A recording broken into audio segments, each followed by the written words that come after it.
안녕하세요. 금요사건 파일 디바제시카입니다. 2020년 7월 1일 충남 당진경찰서에 신고가 접수됩니다. 아이고, 우리 두 딸이 당진에 사는데요. 둘 다 며칠째 연락이 안 돼요. 같은 아파트에 사는데 좀 이상하거든요. 확인 좀 해주세요. 신고를 접수한 건 자매의 아버지였죠. 둘이 같은 아파트 각각 7층과 12층에 살고 있다는데요. 7층에는 동생이었던 39살의 나금주 씨, 그리고 12층에는 40살의 언니 나정은 씨가 거주하고 있었습니다.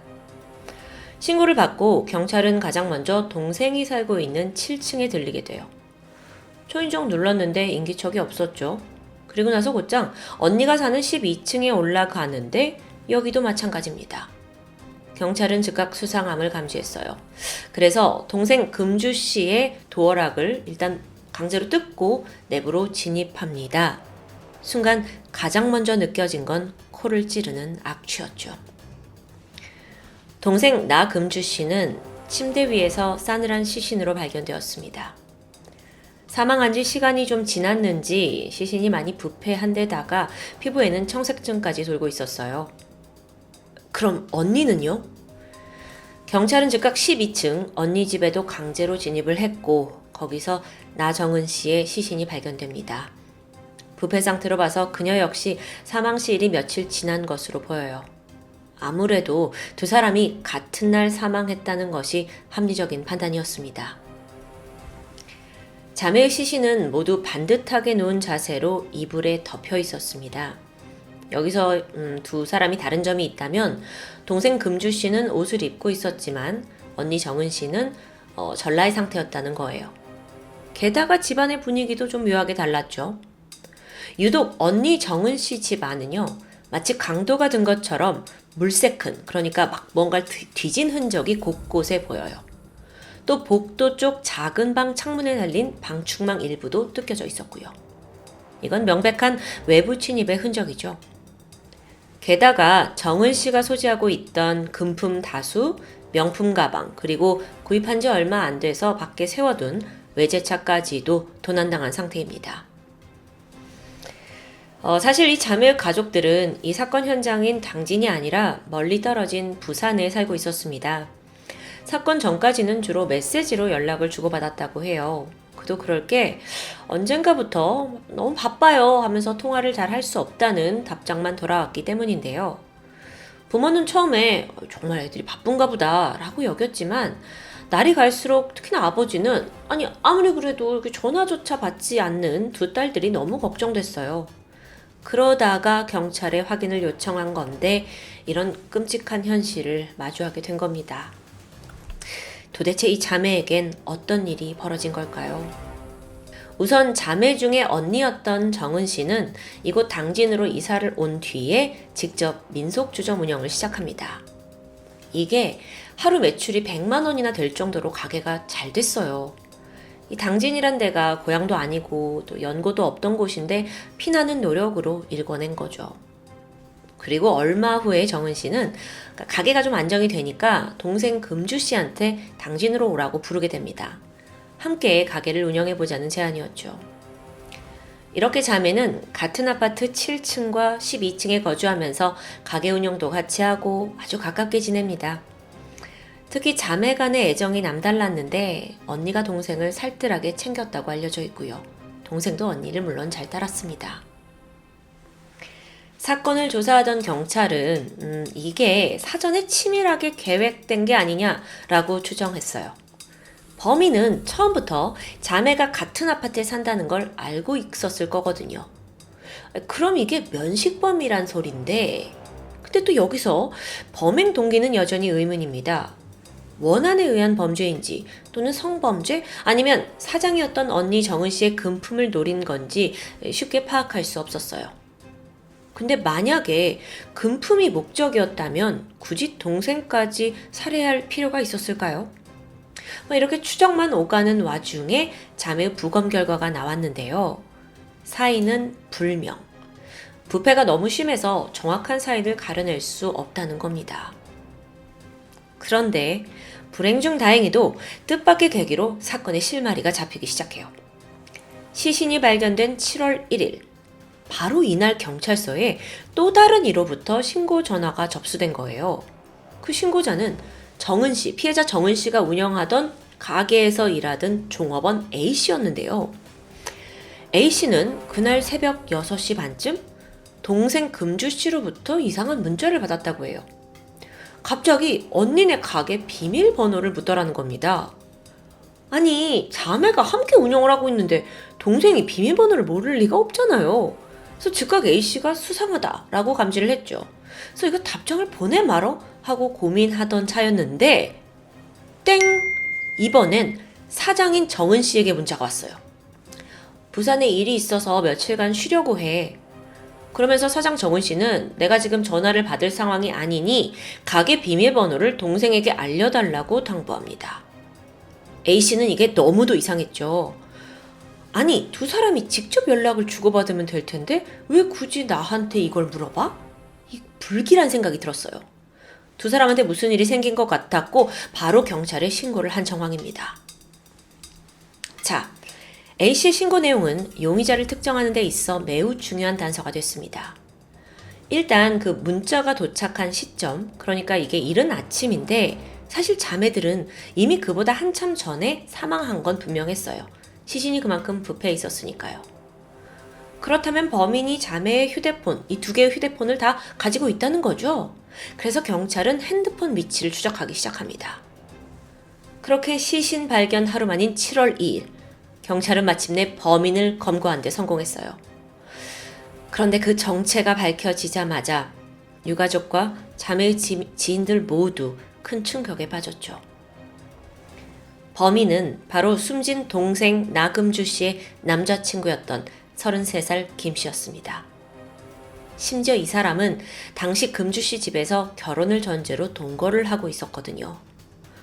아니, 결혼까지 약속한 남자친구가 여자친구를 죽인 것도 모자라서 여친의 언니까지 살해했다? 김 씨가 진술한 사건의 전말은 이렇습니다. 2020년 6월 25일 밤 8시, 이날은 유독 비가 많이 내리던 날이에요. 김 씨는 여자친구 금주 씨와 함께 집에서 한잔을 하고 있었던 중이죠. 그러던 중 금주 씨가 술에 취해서 약간의 주정을 부리기 시작해요. 그러다가 김 씨가 이렇게 지인하고 메시지를 보내니까 뭐야 문자 보내 하면서 막 그걸 방해했다고 하고요.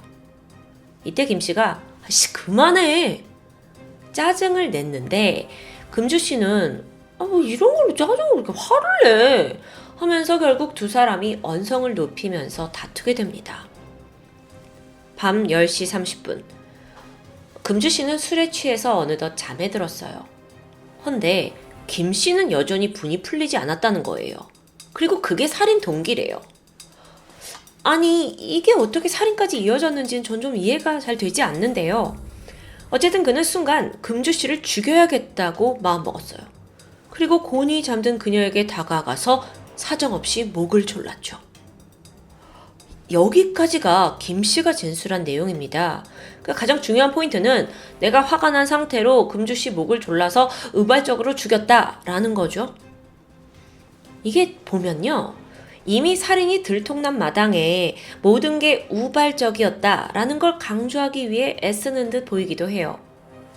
여러분도 아시다시피 우발적인 살인과 계획살인은 형량부터 엄청나게 다르죠.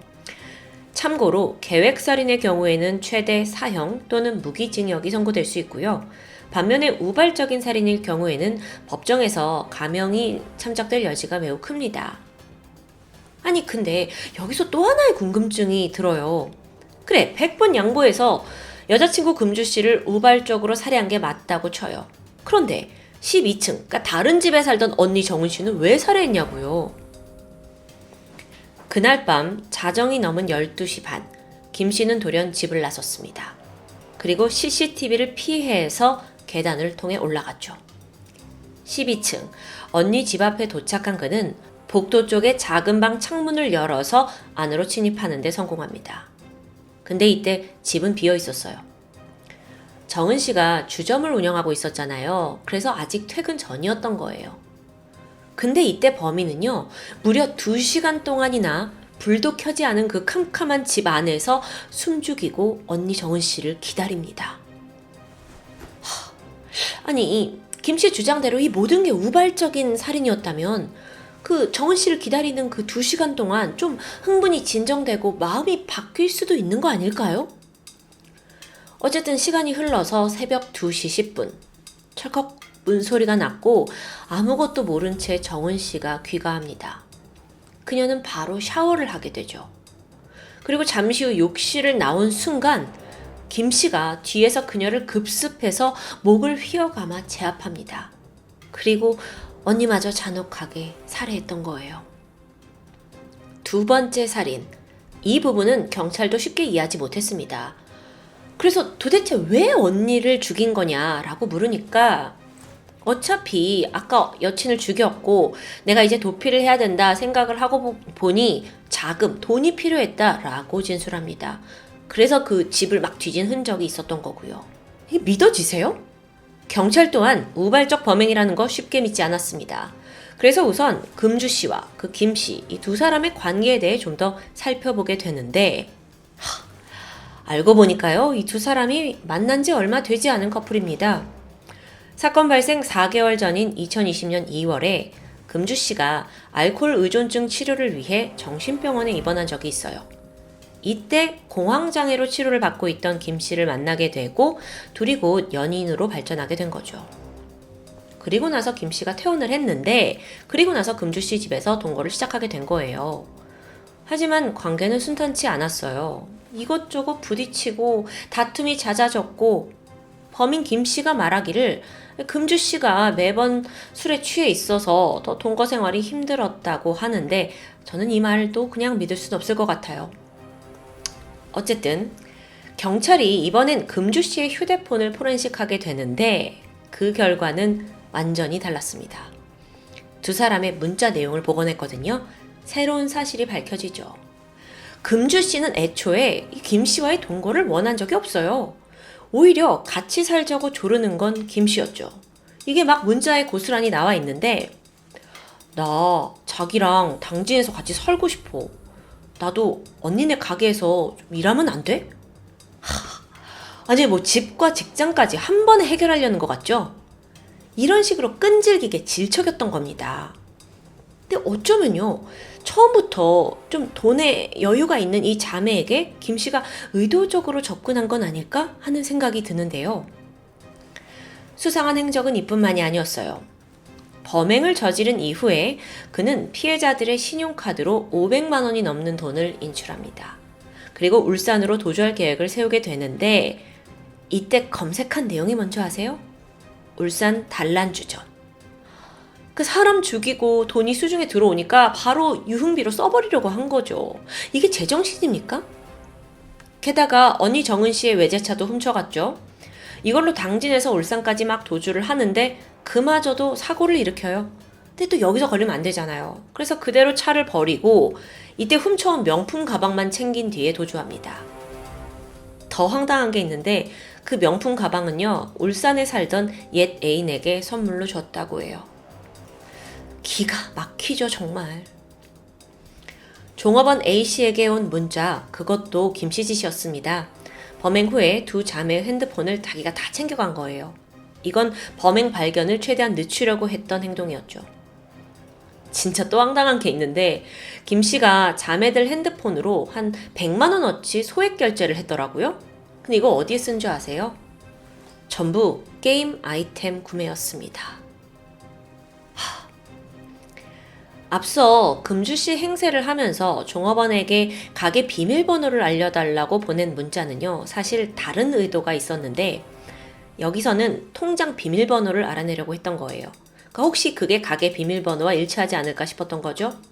다행히 이걸 종업원 A씨가 눈치채고 신고하면서 사건은 빠르게 해결될 수 있었던 겁니다.